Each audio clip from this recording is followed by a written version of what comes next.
Our today's topic is on cooking.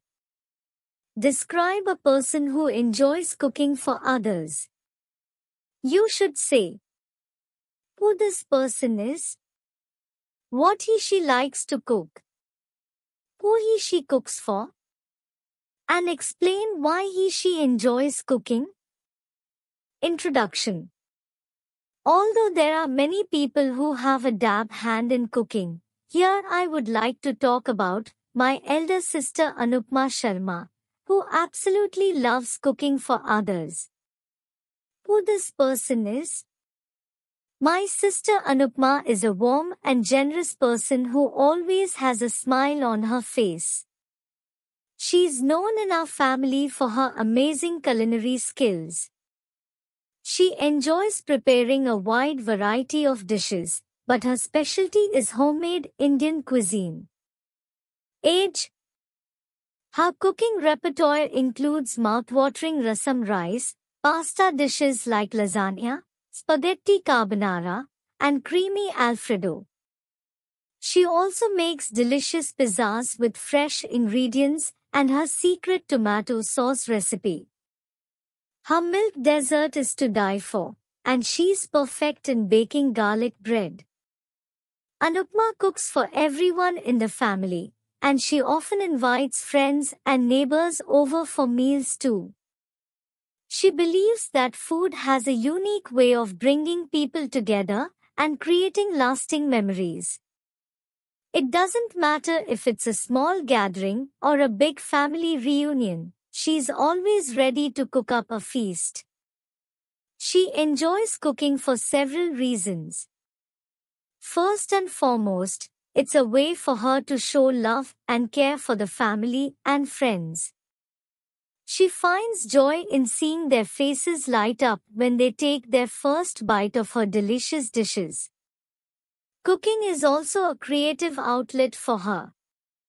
She loves experimenting with flavors, trying new recipes, and making her own twists on traditional dishes.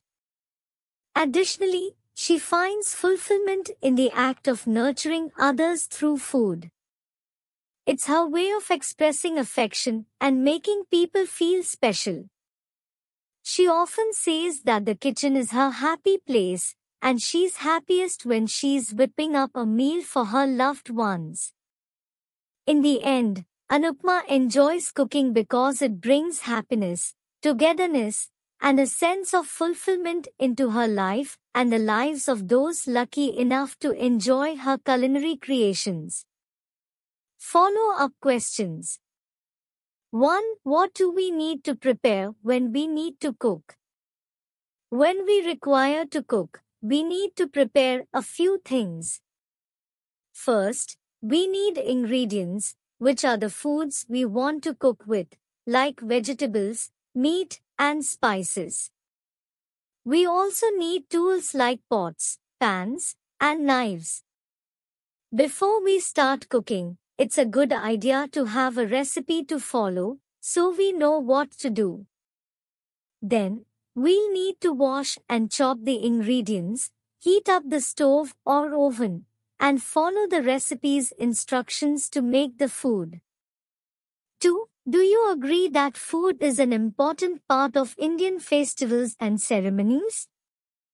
Yes, I do agree that food is an essential part of Indian festivals and ceremonies. In India, festivals and ceremonies often involve special dishes and meals that have cultural and religious significance. These foods bring people together and add to the joy and meaning of the celebrations. For example, during Diwali, the festival of lights in India, sweets like ladus and barfis are prepared in many households, and during Eid, dishes like biryani and halim are lovingly prepared. 3. Which dishes are a must at festivals? The dishes that are a must at Indian festivals can vary depending on the region and the specific festival. However, some common festival dishes include sweets like ladus and jalebis, biryani, samosas, and various vegetarian and non-vegetarian curries. These dishes are prepared with love and care to mark the significance of the occasion. 4. Should students learn to cook at school? Learning to cook at school can be a valuable skill for students.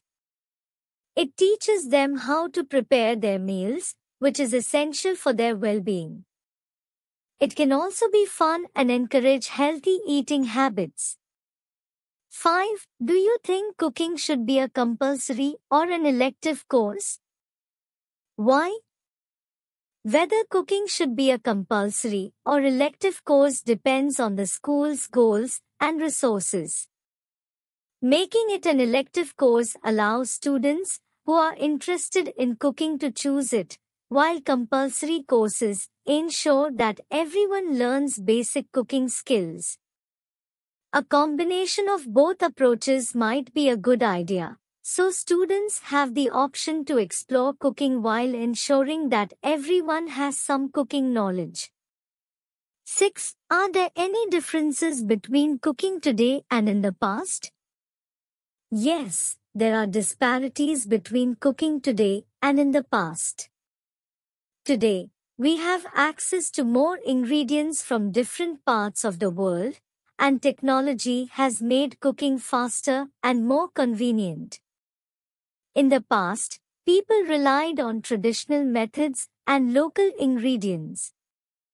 Also, modern cooking often focuses on quick and easy recipes, while in the past, cooking was more time-consuming and often involved traditional family recipes passed down through generations. Thanks for watching. Share and subscribe our channel for more videos.